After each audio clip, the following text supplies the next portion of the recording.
ver esta relación en este caso de los conductos secretores. Por si acaso, todos estos cuadritos ustedes les pueden ir sacando fotos. ¿Ya? Los cuadritos, porque ahí está un buen resumen, como para que ustedes acompañen a la literatura. ¿Listo? Entonces, el sistema ductal, como lo estamos viendo, está básicamente, perdón. Ay. Ahora sí. El sistema ductal, entonces, ¿sí? Para su mejor emprendimiento por comprensión, vamos a dividirlo en dos grandes canales, en dos grandes tipos de canales. Los canales intralobuliares y los colectores. ¿Ya? ¿Qué significa canales intralobuliares? ¿Qué hemos dicho de nuestra glándula salivar? ¿Qué ha sido lo importante que hemos mencionado de la glándula salivar? A ver, nos vamos a ir aquí. Bien.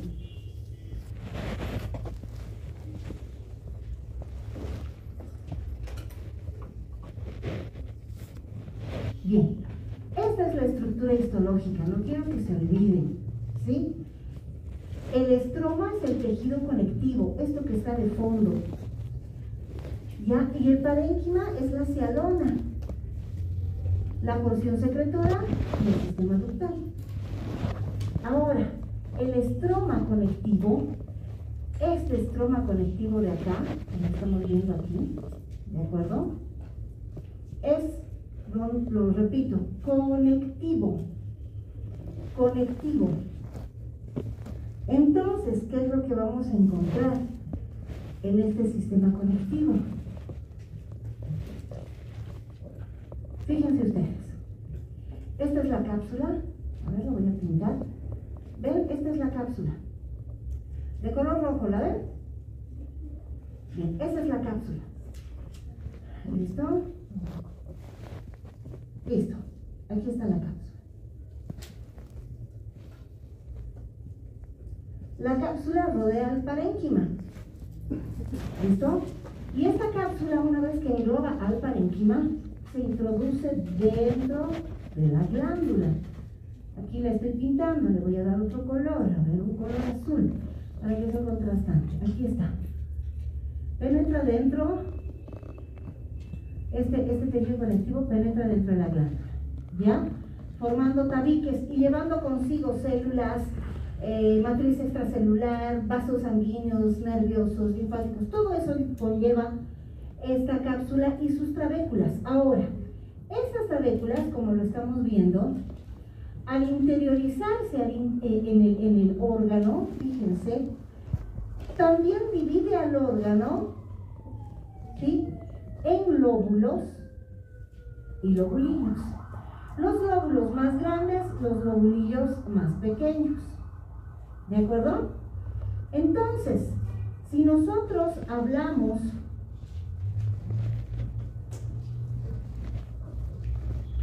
del sistema ductal, ¿de acuerdo? ¿Dónde estamos? Aquí está, del sistema ductal. Hemos dicho que vamos a clasificar a nuestros conductos en intralobulillares y en colectores. Entonces, los canales intralobulillares, estos canales intralobulillares, ¿dónde estarían localizados? Dentro de esos lobulillos que acabo de mostrar. ¿De acuerdo? Dentro. Entonces, lo que vamos a encontrar dentro de los canales intralobulillares, que evidentemente continúan a la porción secretora. ¿Ya? Tenemos la porción secretora y el canal. Los primeros canales siempre son intralobulillares. ¿Por qué? Porque la cialona está dentro de los lobulillos, dentro de los lóbulos y los lobulillos. Entonces, dentro de estos canales intralobulillares destacamos al conducto intercalar, ¿sí?, y al conducto estriado. ¿De acuerdo? El conducto intercalar, inmediatamente después de la presencia de la porción secretora, o sea, del acino del adenómero, el primer canal es el intercalar. El segundo, que crece, es mucho más grande, etcétera, lo voy a describir inmediatamente, se le denomina estriado, ¿sí? Entonces, estos son intralobularios, dentro de los lobulillos. ¿Qué pasa con los colectores? ¿Qué pasa con los colectores? Son canales, ¿de acuerdo?, que dejan el espacio intralobular y continúan el tabique conectivo. O sea, el tabique está entre un lóbulo y otro lóbulo. Entonces tendrían que ser canales interlobulares. ¿Me entienden? ¿Se entiende o no se entiende? ¿Se entiende? Ya. Entonces, intralobulares los más chiquititos, porque están dentro del lobulillo, y luego de ese lobulillo tienen que ir hacia afuera y tienen que seguir los tabiques conectivos. El tabique divide un lóbulo de otro lóbulo, de otro lóbulo, de otro lóbulo. ¿Se entiende esa parte? Sí, ¿verdad? Entonces, los siguientes conductos son interlobulares. Y evidentemente siempre se va de lo pequeño a lo grande. Tenemos los lobulillos y luego los lóbulos, los más grandes. ¿De acuerdo? Entonces tenemos los interlobulares, los interlobulares, los lóbulos más grandes, y lógicamente después tendríamos a los terminales, que son los excretores, y que asumen características particulares, sobre todo a partir de glándulas salivales mayores, que son las que ostentan conductos bien definidos. Bien, aquí tenemos una representación de la cialona. Este es el acino, ¿se acuerdan? Ya lo hemos descrito. Acino de número.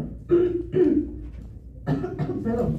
Puede ser de tipo seroso, puede ser de tipo mucoso o mixto. ¿De acuerdo? Entonces, ahorita estamos hablando del sistema ductal. Estos son los canales intralobulares que siguen, decíamos, inmediatamente a la porción secretora. El más pequeño, conducto intercalar. El mediano que le sigue, el conducto estriado. Luego tenemos a los colectores, ¿verdad? Y dentro de ese grupo de colectores, ¿por qué colectores? Porque van recogiendo de los diferentes lóbulos, de acuerdo, lóbulos y lobulillos. Tenemos a los interlobulares, a los interlobulares y a los terminales. En este caso tendrían que ser los conductos excretores mayores. ¿Se entiende hasta aquí? Perfecto. Vamos a hablar del conducto intercalar. Miren, vamos a seguir este dibujito, ¿sí? Que es el libro de Abramovich. Sí, no puse la fuente, me olvidé. Es el libro de Abramovich, pero me parece bien descriptivo como para poderlo entender. Entonces, ¿qué nos vamos a encontrar? Aquí, esta es una cialona normal, ¿sí? Fíjense, aquí tenemos un acino seroso, aquí tenemos un acino mucoso, unas características que nosotros ya hemos identificado en el curso anterior.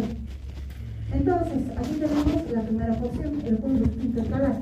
No nos olvidemos, sigue a la porción secretora, ¿sí? Que puede ser tranquilamente serosa o puede ser mucosa. Miren, aquí está también el conducto intercalar, aquí tenemos el conducto intercalar. Características de este conducto intercalar. El de menor calibre, obviamente. El de menor calibre. Si nosotros nos fijamos, tiene un revestimiento epitelial que ya conocemos, ¿verdad? Y en este caso es un revestimiento de tipo cúbico. Cúbico bajo. Se distingue evidentemente por su basofilia, principalmente de los ácidos mucosos. Es muy fácil de distinguir, ¿verdad? Entonces tenemos a estos conductos intercalares. Si los vemos, microscopía electrónica de barrido, fíjense, aquí tenemos un conducto intercalar. ¿Cómo podemos identificarlo? Uno por la cualidad tintorial y otro por el epitelio, que hemos dicho es cúbico. Y miren aquí los núcleos. A los núcleos los estamos viendo esféricos y situados casi al centro del citoplasma. Entonces nos habla de una situación de un epitelio de tipo cúbico. Otro dato interesante en las glándulas salivales es que a nivel de los conductos intercalares podemos encontrar las células mioepiteliales, las podemos encontrar. En relación a sus actividades funcionales, estos conductos no solamente sirven como canales de tránsito de la saliva primaria que se produce a partir de las regiones secretoras, sino también tienen o facilitan mecanismos secretores, sobre todo porque tienen una serie de gránulos de secreción que tiene que ver principalmente con la producción de oxirreductasas. Estas oxirreductasas, que ustedes saben son enzimas, también participan en la organización, en la conformación, ¿sí?, de una saliva secundaria. Conducto estriado. Continuamos entonces con nuestro dibujito. Conducto estriado. Ahí tenemos al conducto estriado. El dato más representativo, obviamente, el epitelio se va haciendo mucho más alto. El calibre es mayor. ¿De acuerdo? Una característica en cuanto al epitelio, estas células se hacen más altas. Un epitelio cilíndrico simple, ¿de acuerdo? Y tienen una característica interesante, no se relacionan con las células mioepiteliales, no tienen relación con células mioepiteliales, mientras que estas células del conducto intercalar, ¿sí?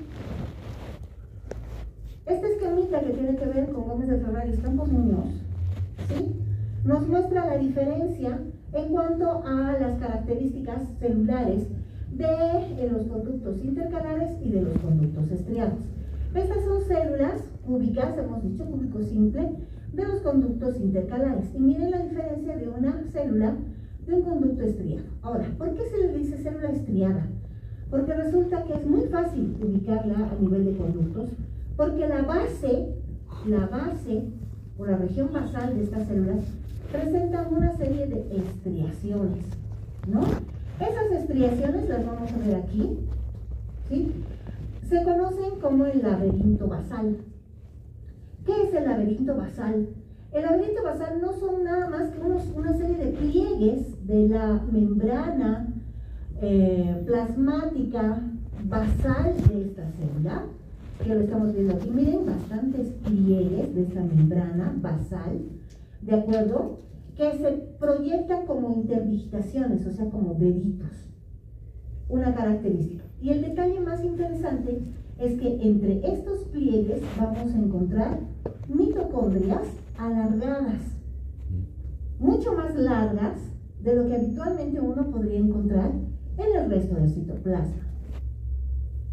Aquí podemos ver el conducto estriado a observación microscópica electrónica, y fíjense ustedes, se ve perfectamente la luz. Los núcleos son esféricos hacia la porción basal, claro que no situado directamente ahí, y lo más interesante, decíamos, la relación de los pliegues basales.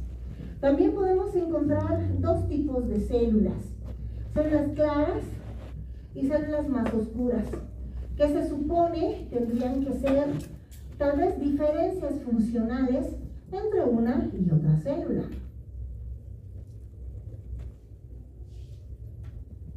Entonces aquí estamos hablando de los conductos estriados, y nos vamos a ir al siguiente tipo de conducto.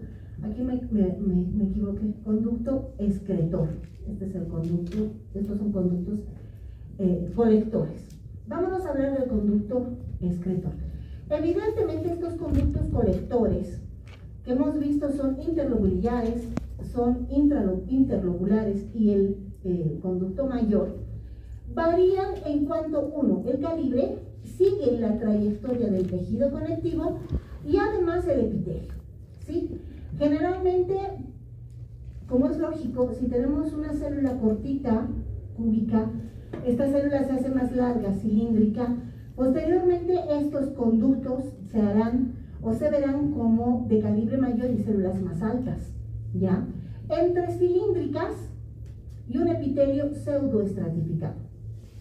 Entre cilíndricas y epitelio pseudoestratificado. Ahora bien, cuando estos conductos se hacen o toman un epitelio estratificado, ya no pseudoestratificado, sino un epitelio estratificado. Este epitelio es típico de los conductos excretores mayores. Sternum, Wharton, Rivinus, Bartholinus. ¿De acuerdo? ¿Por qué? Por su vecindad con la mucosa que está cerca. Y evidentemente mucosa de revestimiento, ¿no? O sea, epitelio plano, estratificado, no queratinizado. ¿De acuerdo? Entonces, la disposición de los conductos y del sistema ductal adopta estas características. Aquí podemos ver los diferentes tipos de conductos. ¿De acuerdo? Y miren ustedes, si nos fijamos en esta preparación, por ejemplo, aquí hay un lóbulo, aquí hay otro lóbulo, ¿verdad? Y aquí hay un conducto que tiene un epitelio cilíndrico. Me fijo en la parte basal, la voy a ver bastante particular aquí, en esta zona. ¿Listo? Conducto estriado. Intralobular, no se olvide. Aquí tengo un conducto mayor, el epitelio es más grande, es más alto. Miren el calibre de la luz. Evidentemente es un conducto colector. Posiblemente, en este caso, es un conducto interlobular o interlobular. ¿De acuerdo? Acá, en esta preparación. ¿Listo? Aquí igualmente, miren el calibre de este conducto. Y fíjense en el epitelio, la relación de varias capas. Sí, parece un epitelio pseudoestratificado. Todavía estoy viendo acinos. Aquí hay una célula de grasa, ¿de acuerdo? Aquí hay una vénula, ¿sí? Aquí hay otro acino. Entonces, este es un conducto también de tipo colector, posiblemente un interlobular, por el diámetro y el tipo de epitelio, porque aquí estoy viendo un epitelio pseudoestratificado. Otras células que también son parte de este complejo glandular, vamos a hablar de las denominadas células o de los oncocitos. ¿Ya? Estas células son bastante particulares. Se las nota, son visibles, sobre todo en personas que tienen cierta edad. Aumentan con la edad. Son células cuyas características principalmente es que no son parte del ácido como tal, ¿de acuerdo? Sino que más bien vamos a encontrar de alguna manera dispuestas entre los acinos y los conductos en el tejido conectivo de forma aislada. No están en cúmulos, por lo tanto no se organizan como acinos. Aquí en la flechita que les estoy mostrando, las vemos, ¿verdad? Como células relativamente más grandes que las acinales o que las ductales y células más pálidas, en el sentido de que son eosinófilas. ¿Sí? Se habla mucho de por qué aparecen estas células, ¿no? Los famosos oncocitos. Se dice que son el resultado, posiblemente, de una transformación metaplásica del epitelio del ducto del acino, de las glándulas mayores, sobre todo a nivel de parótida y submandibulares. ¿Sí? Y otro dato interesante es que también su ultraestructura se encuentra modificada en relación sobre todo a la presencia de mitocondrias alteradas. Estas células compositarias son capaces de generar con el tiempo inclusive alguna serie de tumores a nivel glandular. Por lo tanto, ahí radica la importancia de conocer la presencia de estos. Células mioepiteliales. Bueno, las células mioepiteliales con seguridad ustedes se las han presentado mucho más muy definidas y bien descritas cuando han llevado epitelios, con seguridad. Yo solamente las voy a mencionar. Una célula mioepitelial es una célula cuya característica ultraestructural principalmente tiene que ver con la presencia de filamentos contráctiles, ¿verdad? Muy similares, ¿sí?, a una célula muscular, de ahí el nombre de mio, ¿no? Y como está en relación sobre todo con funciones secretoras de glándulas exógenas, entonces por eso se la denomina epitelial, ¿no? Mioepitelial. La forma de la célula, como lo estamos viendo aquí al frente, más o menos lo podríamos comparar con un pulpo, ¿sí? Es como, o le dicen también las células en canasta, ¿sí? O en cesta de bol, ¿no? Como si fuera un bol, un refractario de esos de microondas.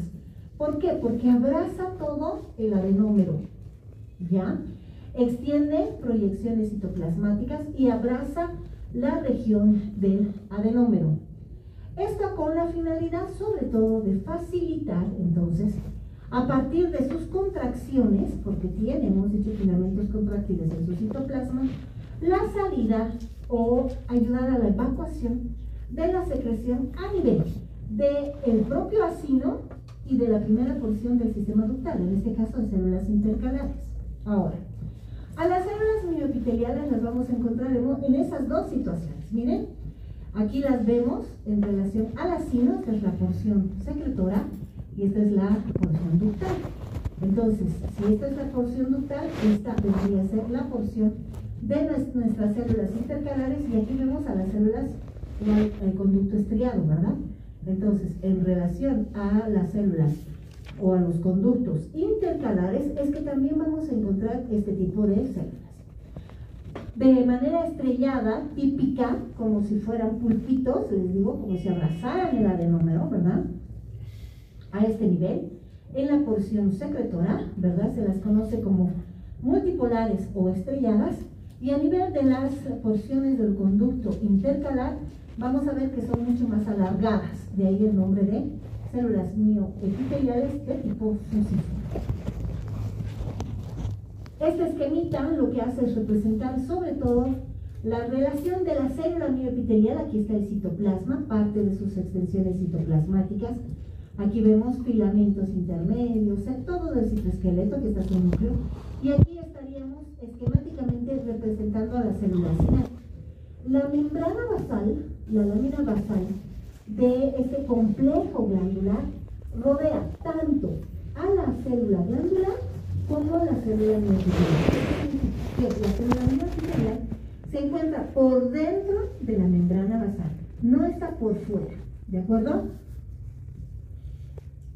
Aquí otra imagen, este es el libro de Sack, y aquí estamos viendo, miren, se nota, ¿verdad?, la presencia de las células mioepiteliales a nivel de las porciones ductales, a nivel del conducto intercalar y a nivel de la porción secretora, de los acinos. En la porción secretora, no se olviden, abrazan el acino, ¿verdad? Entonces son células fusiformes, multipolares o estrelladas. Y a nivel del conducto intercalar, que es más estrecho, son más alargadas, o sea, fusiformes. Hablemos del estroma conectivo. Ya hemos descrito el parénquima, vamos a hablar del estroma. Bien, aquí estamos viendo, bueno, este es un tumor, ¿de acuerdo? Es un tumor, pero nos muestra principalmente una cápsula, tal cual se vería en estado real. Significa que por dentro, fíjense, aquí están los lóbulos, ¿los ven? Se ven los lóbulos. Por dentro están esos lobulillos que están organizados por la cialona, y por fuera, miren ustedes, una cubierta conectiva que engloba absolutamente a todo ese conjunto. ¿Listo? Si esa cubierta, si esta estructura que nosotros estamos viendo en este momento la trasladáramos a esta imagen, eso es lo que encontraríamos, como les mostré hace un ratito, ¿verdad?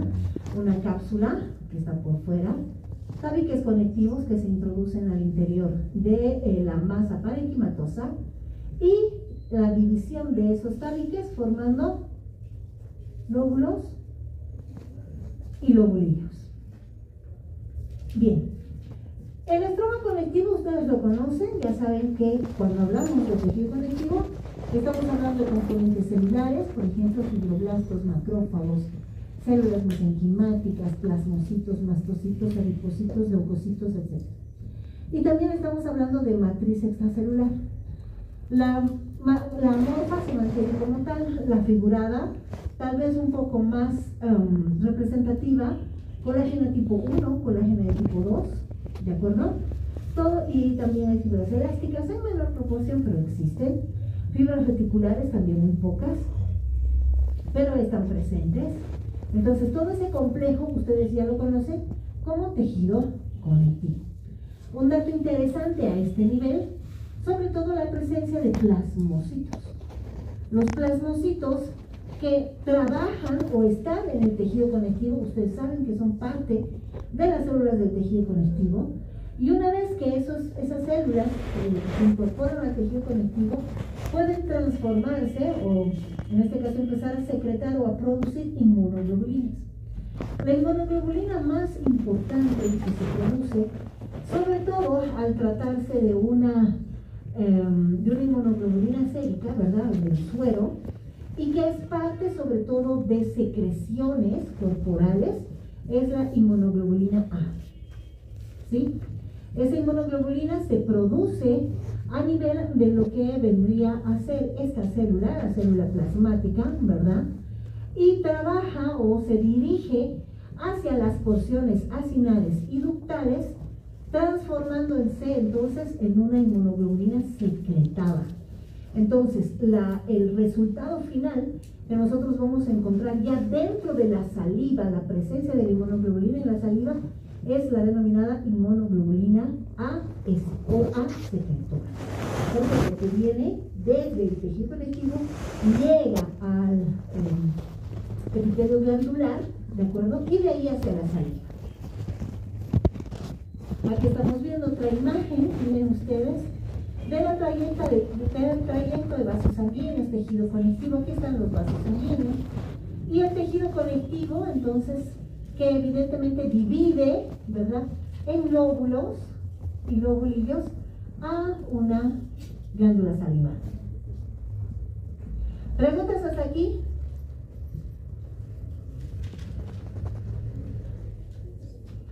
Clasificaremos a nuestras glándulas salivales.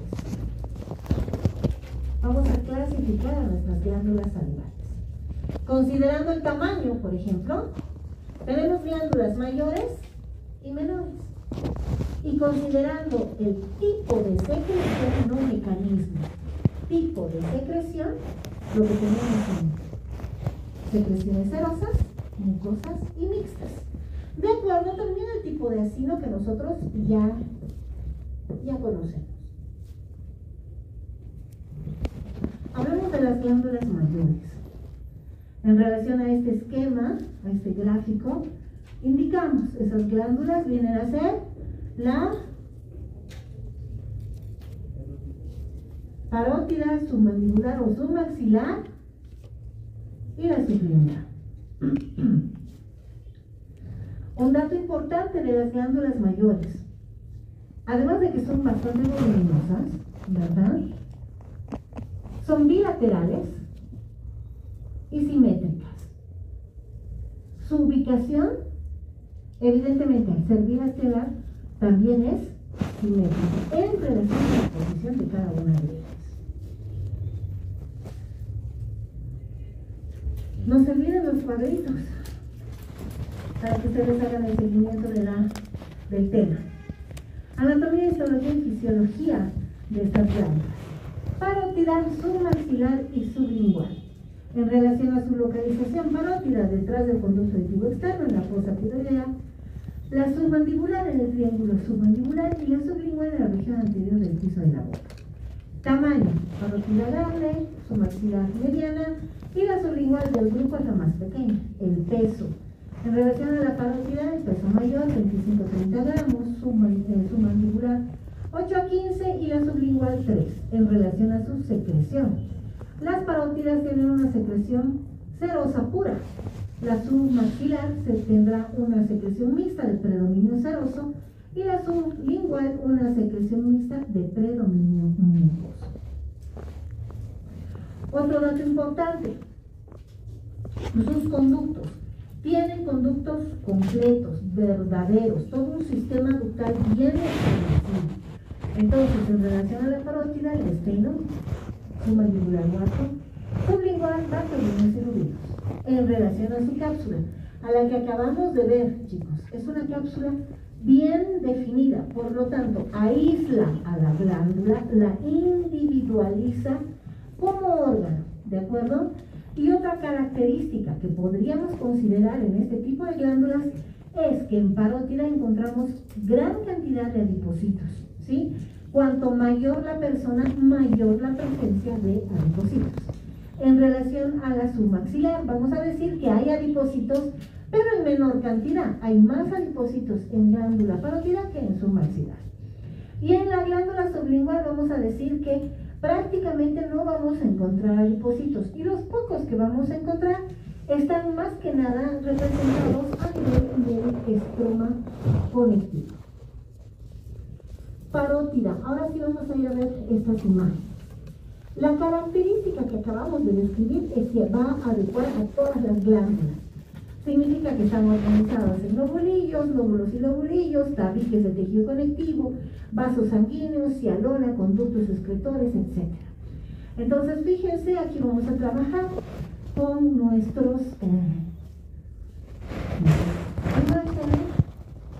Bien, ¿qué es lo que yo voy a encontrar aquí? Fíjense, principalmente esta imagen voy a ir marcando.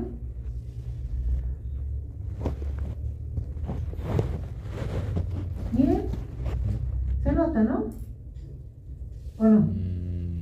¿Lo que estoy marcando se nota?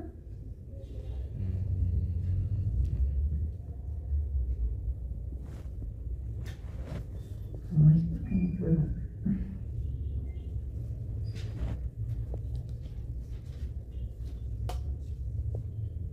Bien, aquí tenemos, fíjense la manito.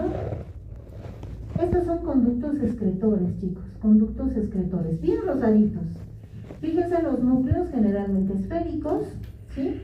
Y evidentemente si valoramos el tipo de conductos, son conductos intralobulillares, porque aquí está el tabique conectivo. Aquí está el tabique conectivo, sigan la manito, aquí está el tabique conectivo. Entonces aquí yo tengo un lóbulo, todo esto es un lóbulo. Al interior voy a encontrar este tipo de células. ¿Qué células serán? Eso, adipocitos, gran cantidad de adipocitos, conductos excretores. Y sobre todo, miren, este tipo de acinos que ya los hemos encontrado, ya los hemos estudiado en la anterior clase, ¿verdad?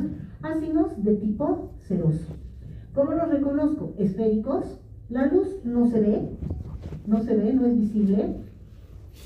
Los núcleos basales, ovales, y sobre todo la vasofilia, ¿no? O sea, son conductos bien coloreados, bien morados, ¿de acuerdo? Entonces, esto es evidentemente parótida. Otra imagen, si hablamos de acinos serosos, ¿qué es lo que vamos sobre todo a encontrar a este nivel? ¿Qué son estos? Esta es la célula. Esta es la célula. ¿De acuerdo? Aquí está la célula. ¿Qué estoy marcando? ¿Qué estoy marcando, chicos? Fuerte. Pero fuerte, chicos. ¿Qué estoy marcando? Gránulos de secreción. ¿Cómo se llaman estos gránulos?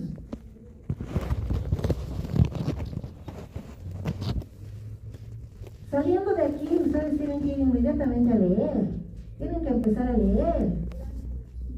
Sí. Decimógeno. Gránulos decimógeno. Muy bien.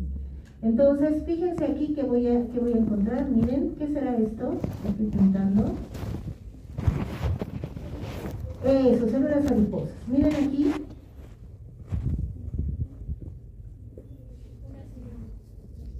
Fíjense bien el tipo de epitelio. Estoy viendo núcleos alargados. Entonces aquí yo estoy encontrando un epitelio de tipo cilíndrico. ¿Qué sería? Es un conducto excretor. Es un conducto excretor. Ahora, si yo me voy a la famosa lupita, aquí está. ¿Se nota la diferencia del epitelio y el conducto excretor? Aquí tengo otro conducto excretor, pero no puedo confundir esto con esto que estoy viendo acá. Miren. Este es el acino seroso. Inclusive se pueden ver los gránulos de zimógeno. Se nota perfectamente los gránulos de zimógeno. Su mandibular, su maxilar. Aquí debemos ir principalmente a entender el tipo de secreción. Hemos dicho que una glándula submandibular es una glándula mixta, pero de predominio seroso. ¿Qué significa? Que tiene más acinos serosos que mucosos, además de los acinos mixtos que ya conocemos. Entonces, si nos vamos a la famosa lupita, miren ustedes qué estamos encontrando aquí. Siguen la manita.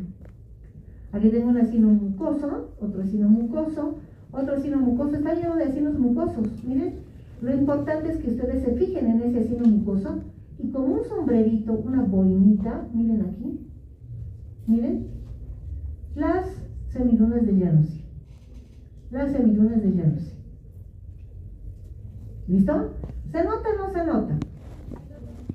Sí, las semilunas serosas. Pero también encuentro a este nivel, fíjense, encuentro a este nivel. ¿Qué serán? ¿Qué son? Fuerte. Acinos serosos. Acinos serosos. Esto de acá es tejido conectivo. Acá no veo conductos. No veo conductos. Entonces, ¿qué es lo que voy a ir a buscar? El acino mixto más el acino seroso. Entonces es submandibular. Otra imagen. Aquí se nota muy bien.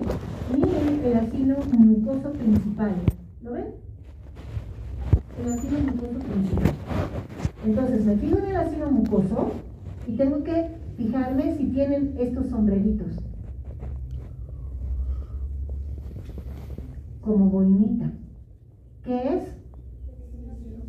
Las semilunas serosas, semilunas de Janussi. ¿De acuerdo? Y también estoy encontrando estas células. ¿Qué es? Células adiposas. Perfecto. Otra imagen. Miren qué representativa esta imagen. Aquí tengo el acino mucoso. Y miren, ¿se nota o no se nota? Vamos, chicos, trabajen. ¿Se nota o no se nota? Ya. Entonces, este es un acino mixto. ¿Y estos que están acá? Serosos. Serosos, perfecto. ¿Y acá? Conductos excretores. Perfecto. Seguimos con su maxilar. Para que vean bastantes laminitas. Miren la diferencia inclusive de coloración. Estos son acinos serosos, los ven bastante basófilos. Y estos son conductos excretores, son más eosinófilos, más rosados. Mientras que un acino mucoso lo voy a ver pálido. Aquí está el acino mucoso. Y por fuera, miren ustedes, ¿se nota? El casquetito semilunar de tipo seroso. ¿Se nota o no se nota? Díganme, chicos. Ya, se nota. Y acá que estoy encontrando adipocitos. Entonces no se olviden, conductos excretores, acinos serosos, acinos mixtos. El predominio es seroso. Si yo hago un conteo en este campo, lo que predomina es el acino mucoso.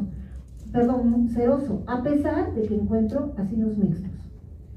Nuevamente en esta imagen, aquí está el acino mixto, el acino mucoso principal, y acá miren las semilunas de Janussi. Acá, perfecto, conducto excretor, adipocitos. Esta es una imagen con microscopía electrónica que nos muestra el acino mucoso. Estos gránulos más pálidos vienen a ser mucinógeno, y aquí está el casquete semilunar de tipo seroso. Si hago una comparación de gránulos, estos gránulos son pálidos, mucinógenos. Estos gránulos son oscuros, zimógenos. ¿De acuerdo?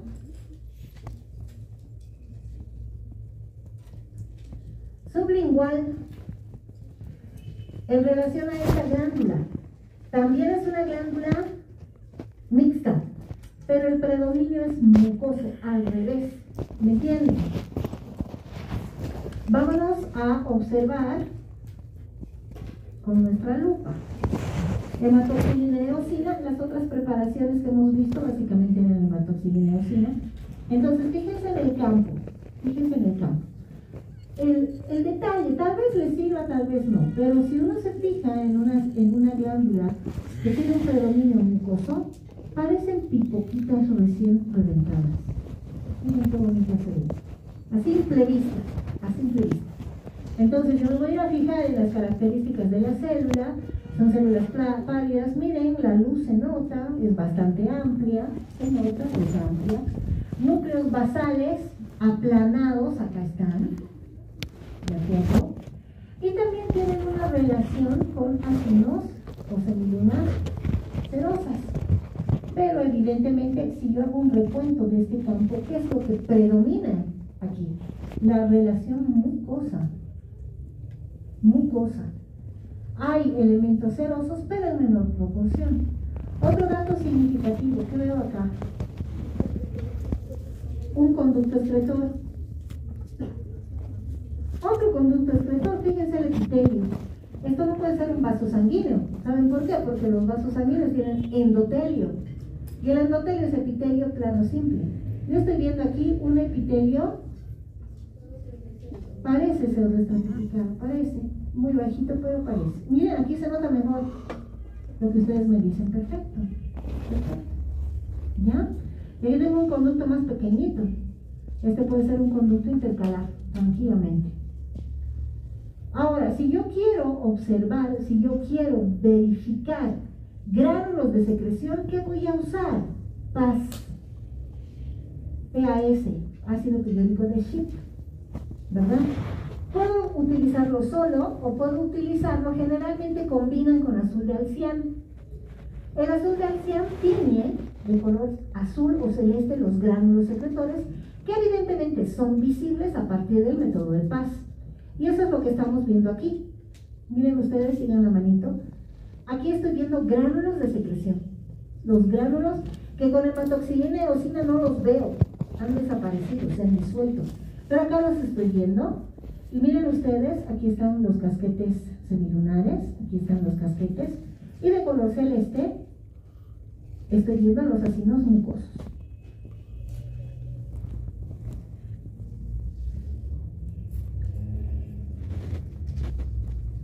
Otra glándula sublingual.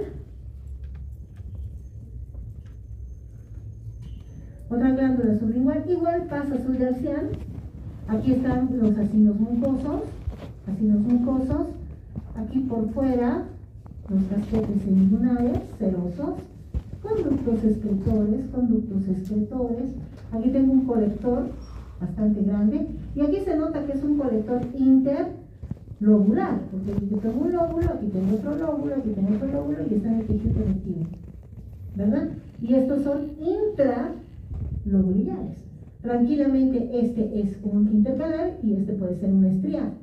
También estoy viendo tejido adiposo, pero el tejido adiposo no está al interior de los lóbulos, sino está por fuera, parte del tejido conectivo de sostén.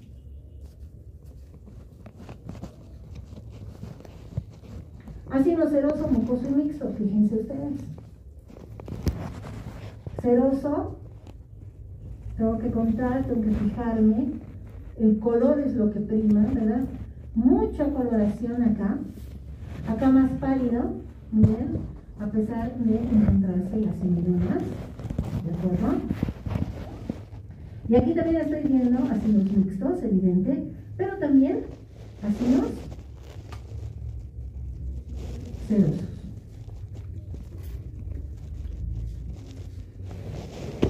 Glándulas menores.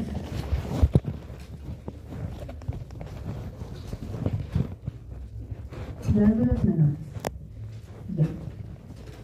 Aquí vamos a encontrar que en la cavidad bucal hay gran cantidad de glándulas chiquititas, glándulas pequeñas, por eso se las denomina menores. También se las puede denominar accesorias, se las puede llamar accesorias, ¿de acuerdo? intraparietales, también se le dice, ¿no? Porque están dentro de la submucosa, ¿ya? Entonces, hagamos esa diferenciación. Lo primero, localización. Estas glándulas toman el nombre de las zonas donde se localizan, donde van a ir a ubicarse. Entonces tenemos, por ejemplo, las genianas, ¿verdad? Las genianas a nivel sobre todo de carrillos, a nivel de carrillos, ¿cierto? Tenemos las linguales, a nivel de la lengua, evidentemente, las palatinas a nivel de la porción posterolateral de paladar duro y paladar blando, y las labiales, la cara interna de los labios. Bien. Características de estas glándulas: son glándulas pequeñas, aisladas o solitarias, ¿de acuerdo? Pueden ser cerosas, pueden ser mucosas, pueden ser mixtas. La mayoría son mixtas, pero hay de forma específica algunas que sí tienen características propias, ¿no? ¿Dónde las vamos a encontrar? Ustedes se acuerdan, dijimos, ¿qué tiene la submucosa? ¿Qué encontramos? ¿Cuál es la característica de las estructuras de la submucosa? Son tres. Músculo, grasa y glándulas salivales, ¿no? Entonces las vamos a ver ahí. Uno dice, la parótida no está en submucosa, la parótida es grande, igual que la submaxilar, igual que la sublingual, no están en la submucosa, están por fuera.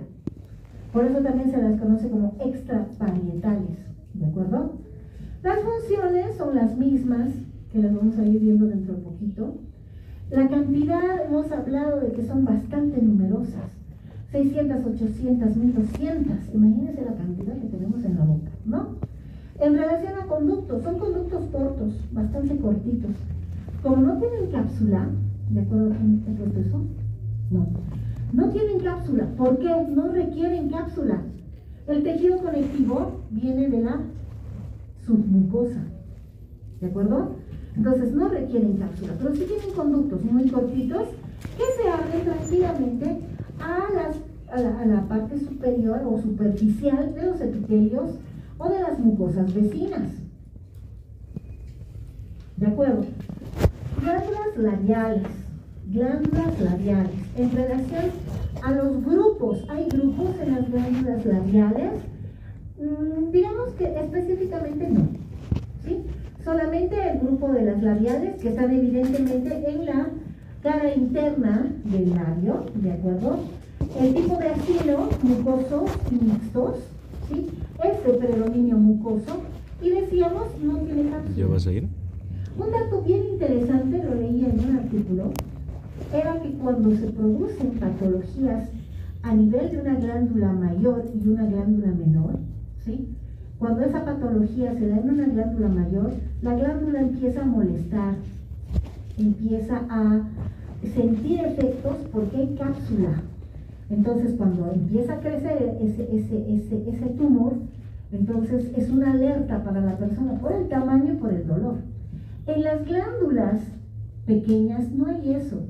Empieza a desarrollarse y como no tiene cápsula, puede extenderse de forma bien importante, y generalmente las patologías malignas se dan en este tipo de glándulas, no tanto así en las mayores.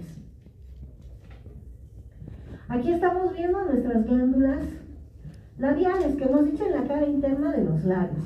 Mucosas, como las hemos descrito, ¿verdad? Pequeñas, numerosas, se abren en la cara interna de los labios, ubicadas en la submucosa. Y si ustedes agarran, ¿no?, en el momento en que les parezca el labio, la parte interna, y van palpando, van a ver como pequeñas depresiones, como pequeños granulitos dentro. Van a sentir, no van a ver, van a sentir, son sus glándulas salivales. Aquí estamos viendo una glándula de tipo mixta, ya la sabemos reconocer. Aquí está su casquete semilunar de tipo seroso, aquí está la región principal de tipo mucosa, es una glándula labial. Si esa glándula labial, uno de los conductos, por ejemplo, se puede cortar, tal vez por un trauma, un mordisqueo, eso se da mucho en niños chiquitos,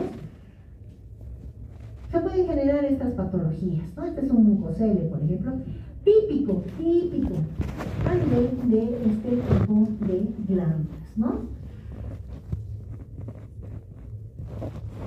Linguales. Estas son bastante interesantes y más propias. Aquí tenemos dentro de los grupos las glándulas de Blaney-Minot, las glándulas de von Ebner y las glándulas de Weber. La localización en relación a las glándulas de Blaney-Minot en la zona anterior, casi en la parte de la punta de la lengua, hacia la cara ventral. Ahí las vamos a encontrar. En relación a las glándulas de von Ebner, hacia el fondo del surco circunpapilar de las papilas circunvaladas o caliciformes. ¿Se acuerdan? Decíamos que hay unas glándulas que lavan esos surcos por una secreción serosa. Son estas, son nuestras glándulas de von Ebner. Y finalmente las glándulas de Weber, a las criptas amigdalinas de las glándulas linguales, también las limpian este tipo de glándulas. La secreción de estas es más mucosa, ¿de acuerdo? Entonces las glándulas, las amígdalas linguales no tienen el problema de las palatinas, como lo hemos visto, porque en las palatinas no hay glándulas linguales asociadas y sus criptas son bien profundas y ramificadas, de ahí las infecciones. En el caso de las glándulas linguales no. Tiene la ventaja de que las criptas son relativamente llanas, rectas, no son muy profundas, no tienen ramificaciones, pero principalmente tienen, ¿sí?, el drenaje de las glándulas de Weber. En relación a su secreción, las glándulas de Blaney-Minot son mixtas, las de von Ebner son serosas y las de Weber son mucosas. No tienen cápsulas esta glándula, sí tienen conductos excretores que decíamos vacían su secreción hacia el epitelio vecino. Este es un cortecito, ¿cómo lo podríamos poner? Es un cortecito axial, es un corte axial, ¿de acuerdo?, de la lengua. Si se fijan, aquí tenemos la punta de la lengua, el cuerpo, y esta es la B lingual, y aquí tenemos las amígdalas linguales. En relación a la ubicación de estas glándulas, las glándulas de Blaney-Minot anteriores.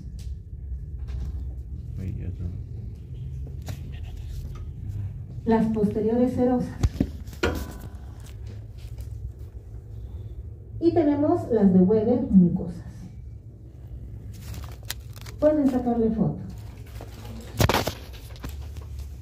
Sí, porque Marco ya está sacando foto, ¿no? Y yo dije que no saquen si no les doy permiso. Ay, Marco, ¿qué hay contigo? Listo. Un esquema de la lengua. ¿Qué es esto? Papilas. ¿Qué cara? Dorsal.